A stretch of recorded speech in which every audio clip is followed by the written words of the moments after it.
দুটোর সময় আগুন ধরছে, আজ পর্যন্ত এখন পর্যন্ত নিভেতে পারে নাই। আপনি ডান পাশেটা খুলে দেন, ডান পাশে একটু খুলে দেন, নেমে ভিডিও ডান পাশে একটু খুলে দেন। না এখানে সমস্যা নেই।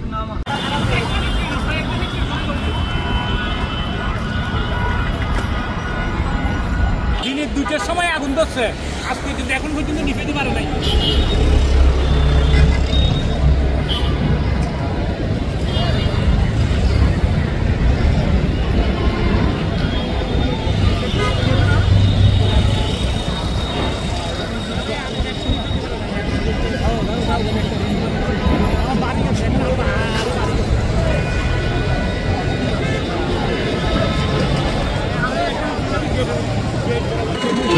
যদি একটু আমরা আপনাদেরকে জানিয়ে রাখি যে আজ দুপুরের পরপরে কিন্তু ইপিজেডে দুটি পোশাক কারখানায় অগ্নিকাণ্ডের ঘটনা ঘটে, যেটি কিন্তু উপরের যে 10ম তলা ছিল সেখানে কিন্তু ঘটনা ঘটে। এখন পর্যন্ত কিন্তু আমরা দেখতে পাচ্ছি যে সে আগুন কিন্তু নিয়ন্ত্রণে আসেনি এবং সেই উপরের তলা থেকে এখন সম্পূর্ণ বিল্ডিং কিন্তু আগুন ধাউ ধাউ করে জ্বলছে। এবং এই মুহূর্তে আমরা কিন্তু আপনাদেরকে দেখানোর চেষ্টা করছি একটি ফ্লাইওভারের ওপর থেকে, যেটি কিন্তু যেখানে এই অগ্নিকাণ্ডের ঘটনাটি ঘটেছে সেখান থেকে কিন্তু অনেকটা দূরত্বে কিন্তু আমরা রয়েছি। সেই দূরত্ব থেকে কিন্তু আমরা আপনাদেরকে দেখানোর চেষ্টা করছি। এখন পর্যন্ত কিন্তু হতাহতের যে ঘটনা সেটি কিন্তু জানা যায়নি।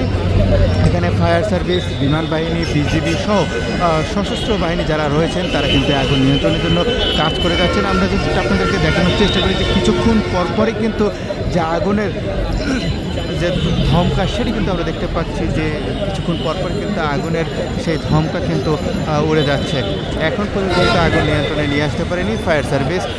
আমরা দেখতে পাচ্ছি সেই দুপুরের পর থেকেই কিন্তু ফায়ার সার্ভিস সহ যারা রয়েছেন তারা এই আগুন নিয়ন্ত্রণে কাজ করছেন। আশপাশের যারা রয়েছেন তারা কিন্তু এই মুহূর্তে আতঙ্কে রয়েছেন এক ধরনের।